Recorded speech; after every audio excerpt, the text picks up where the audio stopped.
आपने पढ़ना है developer suit 10G oracle developer suit 10G। इसके नाम से जाहिर है कि डेवलपमेंट के लिए ऑरेकल की, और सूट मीन के पूरा एक बंडल है जिसके अंदर आपको फॉर्म्स भी मिलेंगे डेवलप करने के लिए, रिपोर्ट्स भी मिले। आप रिपोर्ट्स भी पढ़नी है। सर रिपोर्ट्स मैंने बेसिकली आगे जाके ना वो आपको बात करना है कि करना था कि हमारा एप्लीकेशन सर्वर की जरूरत था। अच्छा, फॉर्म्स है, रिपोर्ट्स है, इसके बाद डिज़ाइनर है, जे डेवलपर है। ये डिजाइनर सर क्या है? डिज़ाइनर ये होता है कि जिसमें आप ERD वगैरह, डायग्राम वगैरह, फ्लो वगैरह बनाते हैं। ये इसका एक अनदर टूल है। लेकिन फॉर्म डेवलप करने से पहले एक डॉक्यूमेंटेशन होती है ना, जैसे आप कोई एक घर बनाते हैं तो आर्किटेक्चर ठीक है, आपको नक्शा बनाता है, मैप बनाता है। लेकिन इसका कोई लिंक नहीं, जरूरी नहीं कि आप यहाँ स्टार्ट करें, आप सीधा फॉर्म से पढ़ सकते हैं। लेकिन जो प्रोफेशनल डेवलपमेंट, जो एक सॉफ्टवेयर हाउस होता है जो पूरा ऑरेकल को लेके चलते हैं, तो वो पहले डिज़ाइनिंग करते हैं, उसकी टूल है पूरा, फिर उसके बाद आप फॉर्म्स डेवलप करते हैं, फिर रिपोर्ट्स। और जे डेवलपर वो है जो जावा के ऑडियंस है, जो जावा जानते हैं उनके लिए बहुत अच्छा टूल है। पूरा एक प्रोग्रामिंग लैंग्वेज है, एक विजुअली आप कह लें, जावा तो वैसे करना बहुत मुश्किल है, लेकिन इस टूल की मदद से बहुत ईजी हो गया वो। लेकिन आपने जो पढ़ना है वो हमारा है फॉर्म्स, ठीक है। डेवलपर सूट जो है वो 2 सीरीज पे है, ठीक है। वो उससे ले लीजिएगा, क्या नाम है, उस्मान से, ठीक है। सर या अगर आपने तो मैं आपको भी, अगर है तो मैं भी आपको दे देता हूँ, ठीक है। स्टार्ट इंस्टॉल्ड कैसे करें ये तो पता ही है, उसमें सारे वैसे लेक्चर्स, पहला लेक्चर होगा इसमें इंस्टॉलेशन का होगा, वो देख लीजिएगा, ठीक है। ये डेवलपर सूट इंस्टॉल है, 9i का सूट जो वो एक ही चल सकता है। हाँ, चल जाएगा। कोई इतना खास फर्क नहीं है, क्योंकि वो DBA में फर्क होता है, इसमें कोई इतना फर्क नहीं है, सेम चीज ही है, ठीक है। बल्कि इसमें ये होता है कि वो जब वो 10G आता है तो पूरे 10G की DB भी आती है, 10G का डेवलपर भी आता है, 10G का एप्लीकेशन सर्वर भी आता है। इस तरह ही हो सकता है DB 9i और 10G के डेवलपर का सूट हो जाएगा। बैकएंड पे अगर आपकी DB 9i है और फ्रंट एंड में फॉर्म 11G भी अब आ रहा है तो 11G भी हो सकता है। तो ये वो सारे उसके जो है ना वो कंपोनेंट्स हैं सारे। फॉर्म जो है डेवलपर है, डिज़ाइनर है, जे डेवलपर है, ठीक है, रिपोर्ट डेवलपर है। ये सारे, ये पूरा एक सूट है ना, अगर आप पूरा सूट इंस्टॉल करते हैं तो सब कुछ चीज़ें आपको मिल जाती है इसमें डेवलपमेंट में। अच्छा, तो हमने जो है वो है फॉर्म बिल्डर, तो हमने एक फॉर्म बनाना है, लेकिन उससे पहले जो है इसकी इंस्टॉलेशन का मैं थोड़ा सा आपको स्टेप बता देता हूँ। डेटाबेस आपकी इंस्टॉल्ड है वो पता है आपको, ठीक है। डेवलपर जब इंस्टॉल हो जाएगा तो आपने फिनिश जब करेंगे तो आपने क्या करना है, अब मैं बता देता हूँ कि मेरा जो डेटाबेस है वो मेरी ये इंस्टॉल्ड है, 10G इंस्टॉल्ड है C पे, और C पे ही मेरा डेवलपर सूट ये इंस्टॉल है, उसका फोल्डर बना, ये उसने खुद ही बनाया, खुद ही नाम दिया है। मैंने जस्ट विजिट चलाया और मैंने नेक्स्ट किया है, वो इंस्टॉल्ड हो गया। अच्छा, आपने डेटाबेस से एक 2 फाइलें पकड़नी है। डेवलपर सूट 10G इंस्टॉल होने के बाद डेटाबेस से 2 फाइलें पकड़नी है। DB1 जो आपको पता ही होगा नेटवर्क के फोल्डर में से 2 फाइलें होती हैं, एक tnsname.ora और sqlnet.ora। ये दोनों फाइलें कॉपी कर लें यहाँ से, ठीक है। दोनों फाइलें यहाँ से कॉपी कर लें, ठीक है। कॉपी करने के बाद, ठीक है, कॉपी करने के बाद जहाँ डेवलपर आपका इंस्टॉल्ड है वहाँ पे आपने डेवलपर सूट में जाके जहाँ पे भी नेटवर्क का फोल्डर होगा, एडमिन, ठीक है। ये यहाँ पहले 2 पुरानी फाइलें पड़ी थी, मैंने उनको रीनेम कर दिया, शुरू में मैंने अंडरस्कोर लगा दी और ये मैंने फाइलें पेस्ट कर दी, क्योंकि पहले पड़ी हुई है तो रिप्लेस हो जाएंगी, ठीक हो गया।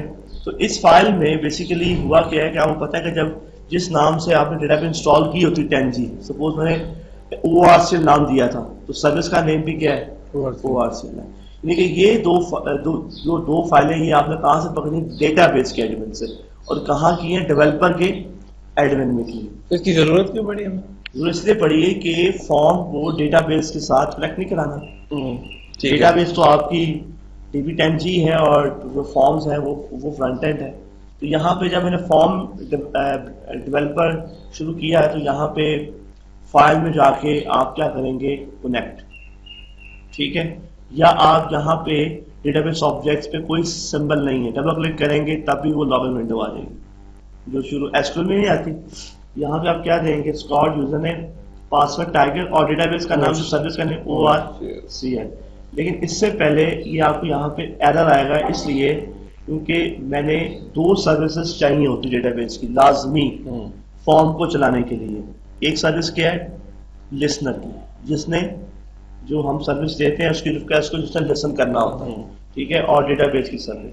तो वो मैंने उसको ऑटोमेटिक बजाय मैंने क्या किया हुआ, उसको मैनुअल किया हुआ है। तो आपको पता है ये कंट्रोल पैनल में जाके एडिशनल टूल में जाके सर्विस स्टार्ट कर दें। तो पहले आपने स्टार्ट करनी है सर्विस। इसमें DB कंसोल आपको रिक्वायर्ड नहीं है, ये DB कंसोल आपको पता ही होगा, आपको 10G पढ़ी होगी, ठीक है, ये इसको रिक्वायर्ड नहीं है, इसको बेशक बंद रहने दें। हमारा काम है सिर्फ फॉर्म पे डेवलपमेंट करना। तो सिर्फ 2 सर्विस लाजमी स्टार्ट, लिसनर ऑन हो, लिसनर और DB। और जो दूसरी कौन सी है, DB वाली, ठीक है। ठीक है, ये 2 सर्विस। वो तीसरी सर्विस तो एंटरप्राइज मैनेजर, हाँ उसको वो नहीं हमें चाहिए, हमें उस पर काम करना ही नहीं, तो क्या हो सकता है।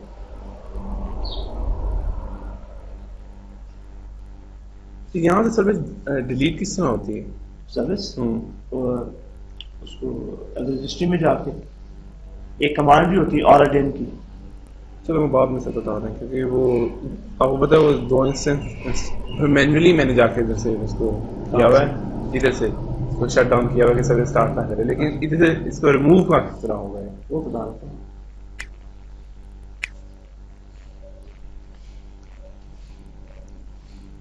ठीक है जी, तो यहाँ पे आ गए फॉर्म।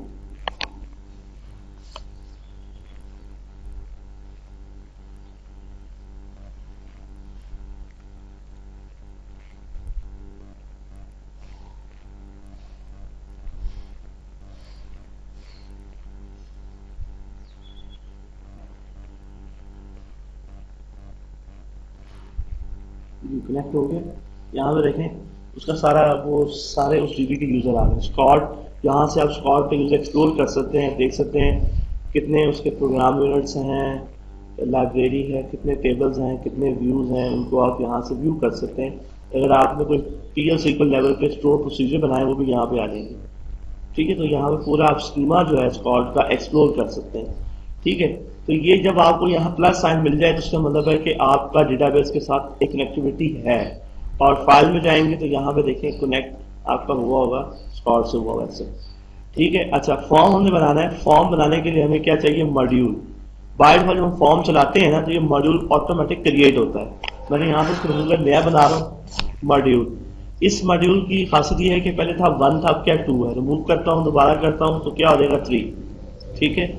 इस मॉड्यूल में अंदर सब ऑब्जेक्ट्स हैं, ट्रिगर है, अलर्ट्स है, बारी बारी जो आप आगे पढ़ेंगे तो ये सारे जितने भी नज़र आ रहे हैं एक मॉड्यूल के अंदर जो अंदर ऑब्जेक्ट्स हैं वो सारे इनकी आप डिटेल से पढ़ेंगे। लेकिन जब हमने एक मॉड्यूल क्रिएट किया है उस मॉड्यूल में एक विंडो डिफॉल्ट क्रिएट हो गई, देखिए विंडो 1 के नाम से। बाय डिफॉल्ट जब मॉड्यूल होता है तो उसकी विंडो 1 क्रिएट हो जाती है। अच्छा, एक फॉर्म बनाने के लिए आपको 3 मेजर चीज़ें चाहिए। जैसे आपको कोई एक पिक्चर, वो फोटो फ्रेम बनाने के लिए घर पे अगर आपने अपने पूरी फैमिली की फोटो लगानी है तो सबसे पहले आपके पास वो पिक्चर होनी चाहिए ना। पिक्चर होगी तो उस पिक्चर को किसी गत्ते कैनवस पे लगाएंगे, उस कैनवस को फ्रेम में लेंगे, फिर ऊपर आप जो मिरर वगैरह आप लगाएंगे। तो यही चीज़ें आपको फॉर्म में चाहिए। बिल्कुल, आपको यहाँ वहाँ तो पिक्चर थी, यहाँ आपको चाहिए डेटा ब्लॉक। डेटा ब्लॉक वो बुलाता है जो टेबल के साथ एसोसिएट होता है। फिजिकल डिवाइस ये स्टोरेज होता है किस जगह पे? नहीं, हाँ, ये आप बताता हूँ आपको। जो टेबल है ना आपका, एम का टेबल है, डेप का टेबल है, उसमें टेबल है, उसमें कॉलम्स हैं। तो आपने क्या करना होता है, क्योंकि आपने फॉर्म पे डेटा एंट्री फॉर्म बनाना है यूजर ताकि डेटा एंट्री कर सके। अब यूजर जो है वो डायरेक्ट तो उस टेबल पे एंट्री नहीं करेगा क्योंकि वो टेबल पड़े हुए बैकएंड पे, ठीक है। अब उस पर एंट्री आपने करानी है तो उसको फ्रंट एंड पे यूजर को एक ब्लॉक हमें देना पड़ेगा। ब्लॉक एक समझ लें कि ग्रुप है, एक लॉजिकल है, उसमें क्या होंगे फील्ड्स आइटम्स होंगी, ठीक यानी है। कि जो टेबल होगा वो ब्लॉक होगा, जो टेबल के कॉलम होंगे वो यहाँ पे आइटम्स होंगे। यानी कि आप ये कह लें कि बैकएंड पे वो टेबल के लाएगा और फॉर्म लेवल पे जब वो टेबल को ले आएंगे तो वो ब्लॉक बन डेटा जाएगा। ब्लॉक होता है। ठीक है, तो इसलिए तो यहाँ पे कोई भी अगर आपको फॉर्म बनाना है तो सबसे पहले वहां पे क्या थी, हमें पिक्चर चाहिए थी। यहाँ पे हमें क्या चाहिए, सोर्स चाहिए ना, जो आपने मेनली दिखाना है। तो हमें यहाँ पे क्या दिखाना है, टेबल, तो वो डेटा ब्लॉक चाहिए। अच्छा, वहां भी कैनवस था, यहाँ भी कैनवस है, देखें डेटा ब्लॉक हो गया। दूसरा क्या है, कैनवस। कैनवस है, वहां भी विंडो थी, यहाँ भी विंडो है। तो तीन चीजें आपको चाहिए, data block, canvas and window. ये कोई भी फॉर्म बनाने के लिए तीन मेजर विंडो क्या मतलब, कोई जो जिसमें- टाइपिंग करते हैं आप? नहीं, जिसमें ये आपका फॉर्म, जैसे देखें ये विंडो नहीं नजर आ रही है आपको, ये एक विंडो है। ठीक है, ठीक है। ठीक है, उसके अंदर ये देखें ना, ये मेन्यू है, ये इसकी टूल बार है, ये फिर उसकी टूल बार है, ये वर्टिकल टूल बार है, ये उसके अंदर एक फॉर्म बना हुआ फॉर्म है। बनाना। ठीक है, तो ये जो सामने जो विंडो खुली हुई है, इस विंडो को क्या बोलते हैं, object navigator window. Object navigator, इसमें आप नेविगेट कर रहे हैं एक ब्लॉक से दूसरे, मतलब एक आइटम से दूसरी आइटम पे आ रहे हैं, देखिए नेविगेट कर रहे हैं। इवेंचुअली इंसर्ट की कमांड चलती है पीछे। हाँ, जब आप फ्रंट पे डेटा एंट्री कर रहे होते हैं ब्लॉक लेवल पे, तो फॉर्म की रिस्पॉन्सिबिलिटी है कि जो यूजर फॉर्म पे एंट्री करेगा, जब सेव पे क्लिक करेगा फॉर्म पे, तो वो सर्वर को इंसर्ट की या वो डिलीट करेगा, जब तो डिलीट की या वो अपडेट या तो अपडेट की स्टेटमेंट बना के भेजेगा सर्वर को। जब वो क्यूरी करेगा तो तब उसको सिलेक्ट की जरूर बना के भेजेगा। सर लेकिन वो Automatic भेजेगा। कितनी वो एफिशिएंट होगी, वो हम एक मैनुअल लिखते हैं ना कि हम तो हाँ, नहीं वो तो खुद बना देगा। एक वेल ट्यून है ये तो, मैं टाइटली इंटीग्रेटेड है ना ये तो, इसको कोई ज्यादा काम नहीं करना पड़ेगा, परफॉर्मेंस का कोई चक्कर ही नहीं, कोई चक्कर नहीं है। ठीक है, तो यहाँ से आपने सबसे पहले क्या बनाना, ब्लॉक बनाना है। तो ब्लॉक बनाने के लिए टूल डेटा ब्लॉक विजिट देंगे। ठीक है, तो ये एक विजिट स्टार्ट होगा। विजिट से क्या होता है, स्टेप बाय स्टेप आपसे कोई ज्यादा काम आपको नहीं करना पड़ेगा, जस्ट क्लिक क्लिक से आपका एक पूरा फॉर्म तैयार हो जाएगा। तो